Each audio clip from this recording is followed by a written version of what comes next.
someone was on Periscope, so that was kind of interesting. Which I didn't even know what it was. So. Yeah. Oh, wow. Okay, yes. Well, hello, welcome. I'm Sarah Mona. And I'm Robin Harlan, and we are the Foley artists who got to work on Hotel Transylvania 1 and 2. Yeah. So, a brief description of what Foley is. It's an element of the sound, which I like to think of, or Robin I think of as the more organic sound. How do you spell Foley, by the way? F-O-L-E-Y. And it's actually, named after Jack Foley. It's a last name, and he was one of the early radio performers that transitioned into creating soundtracks, and the mixers and the directors started saying, hey, we like those Foley tracks, and so it became a whole industry, Foley. There were actually parts of Foley that were being done, I think even like the Lumiere Brothers films, there was Foley, but he sort of gave it a name. Nice reference. It is what, basically it's what I like to think of, and I think is the organic sounds. It's the sound that the humans make, their footsteps, the props, the things they touch, as opposed to hard sound effects like car crashes or car squeal, tires squealing and stuff. We do the more organic sounds. Yep, and we, when we're working on live action, we're given a soundtrack. When you have animation, you're building a soundtrack. So there's no production sound. And so we're going to show you a clip of pretty much what we get as a raw picture, and then we're going to do a performance of what we do. Radio style, because, go ahead. Okay, yeah, because typically I would meant to say, typically we were on a sound stage, a studio, a Foley room, has a room, there's a recording room, there is a booth with a mixer who records us, and it's a very controlled environment. We have a black screen right now. Yep. Right. But as Robin said, this came from the early days of radio, and for the sake of today's event, we're just going to give you initially a little demonstration. We're going to play you, obviously, sounds, the voices, which typically in animation get recorded first, but otherwise there's no sound. So this is what we would look at, this little clip. And so Sarah and I, while we're watching, would say, okay, which character do you want to do? Okay, maybe I'll take Winnie's feet. What props do we need? We need some tea, we need a tray. I noticed there's a dead pigeon here. They're walking on wood. She's sitting on a box. Oh, he's doing hand pats, so is she. There's a little movement. And then, she knocks it okay, there. Body fall and cans. And then there's a little specificity to the wobble. Hi, come on in, sit down. Come on in. Oh, okay. Sure. All right, so we are now going to just, as I said, everything in one take. I'm going to give you a little demonstration of how we would approach this.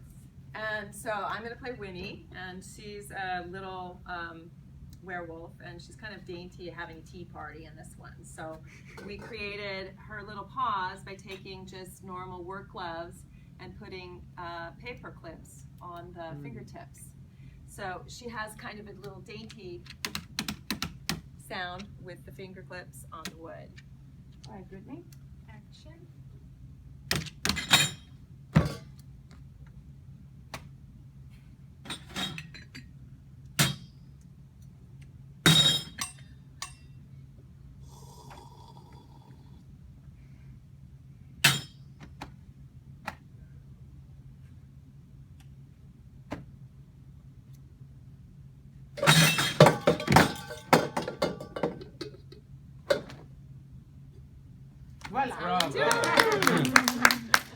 That was fantastic. Do you normally do all the sounds at once, or one sound? We do tend to sort of break it down, and with the technology today, you can do tracks and tracks and tracks and tracks and stuff. So yes, it would be easy. We'd take the characters' footsteps, and actually, that's what we'll play. Well, let's play this back. And so what we'll do right now is show you, once the music, the dialogue, the effects, the sound effects, and the Foley effects are all put together. The director, the team, they've all decided what's the best choice for that moment. And they'll do it in a final mix. And so this is what the final mix of that scene is. Happy birthday, Dennis. I made you a treat. Okay, enjoy it. Because once I graduate business school and start running a company, you're not going to get home-cooked meals like this anymore. I have to move away, Woody, to California. My mommy thinks I'm not happy here because I don't have hair on my face like you. I'm sorry I'm not a monster. No, you are perfect. You're the nicest boy So you see, that's a final mix.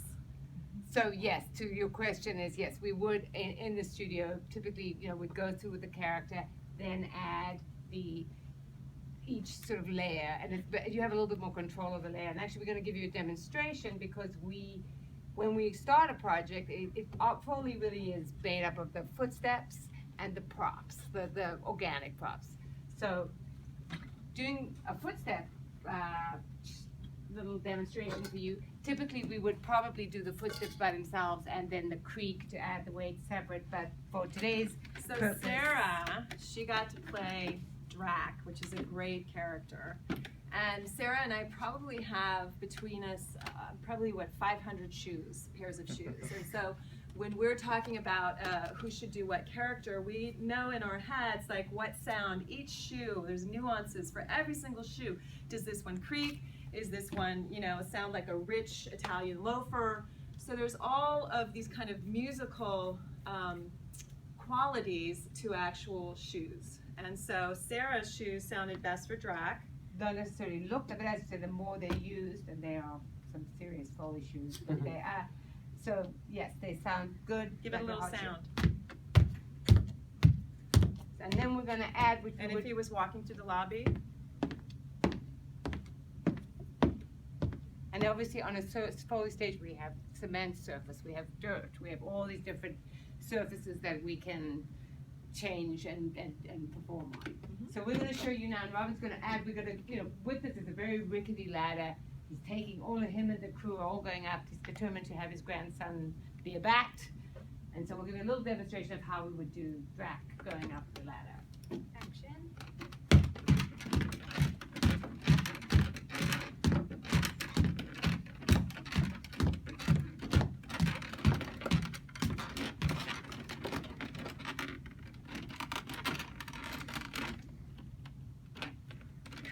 Wow. So thank you. So you see, it is a performance, right? Absolutely. Yeah. And with Drac, his cohorts are walking up there with him, and so there's Frank, and I got to play Frank, and because I'm not a giant monster, at least that's what most people don't say I am, but these are the shoes that I used for Frank. So they're these great big oversized work boots, and they have a really big sound. And then the mixer that I work with will even give me more low end. So with technology and performance, you can even get a better enhanced sound. And then with him, because he's so weighty, and that tower is so creaky that when Frank comes on, it creates more of a stress. They want to really sell his weight, the strain, and the even deeper elements for it. Right, and so this is just a simple croquet mallet and a Sparklets water bottle, but when you work it together with some nice wood, you end up getting a creaky tower. And then obviously there's just a couple more examples. There's a few more characters going up here. There's Murray, who is a mummy, and it's a little bit of a challenge figuring out what to do with him. He's bandages filled with sand. So ultimately we came up with, but at the same time he has